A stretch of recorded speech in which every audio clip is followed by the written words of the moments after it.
Okey geng. Cofly KFM 01. Aku nak try dia punya noise reduction ni jadi ke tak? Tak apa nak berangi sangat nak try kan. Aku pakai pembuat angin ni.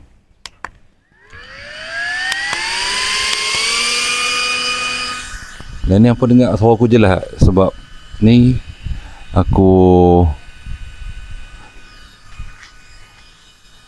ni kipas duduk belakang aku kan. Ada bunyi kan. Bunyi angin kuat juga lah. Tapi ni aku try on noise cancellation dia. Tekan satu button dia.